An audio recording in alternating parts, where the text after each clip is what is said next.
नमस्कार दोस्तों, स्वागत है आपका हमारे YouTube चैनल पर। फिर से उपस्थित है एक नई कहानी के साथ। एक वक्त की बात है, बादशाह अकबर किसी एक बात को लेकर बहुत परेशान रहने लगे थे।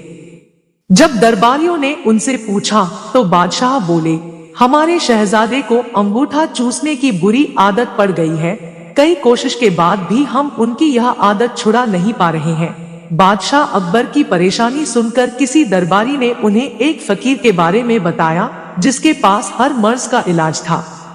फिर क्या था, बादशाह ने उस फकीर को दरबार में आने का निमंत्रण दिया।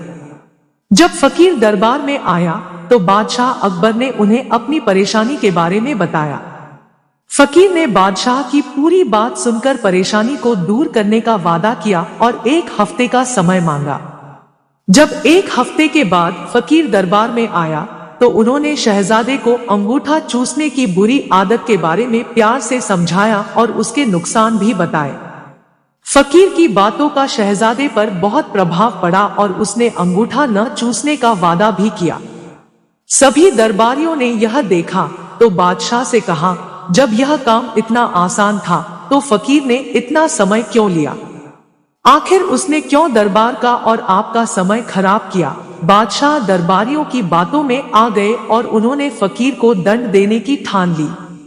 सभी दरबारी बादशाह का समर्थन कर रहे थे, लेकिन बीरबल चुपचाप था।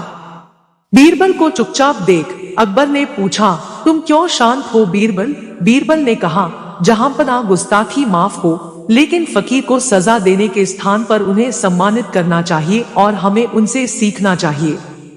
तब बादशाह ने गुस्से में कहा, तुम हमारे फैसले के खिलाफ जा रहे हो। आखिर तुमने ऐसा सोच भी कैसे लिया? जवाब दो। तब बीरबल ने कहा, महाराज, पिछली बार जब फकीर दरबार में आए थे तो उन्हें चूना खाने की बुरी आदत थी। आपकी बातों को सुनकर उन्हें अपनी गलती का एहसास हुआ।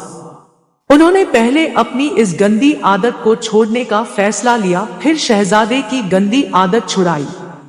बीरबल की बात सुनकर दरबारियों और बादशाह अकबर को अपनी गलती का एहसास हुआ और सभी ने फकीर से क्षमा मांगकर उसे सम्मानित किया। कहानी से सीख, हमें दूसरों को सुधारने के पहले खुद सुधरना चाहिए, इसके बाद ही दूसरों को ज्ञान देना चाहिए।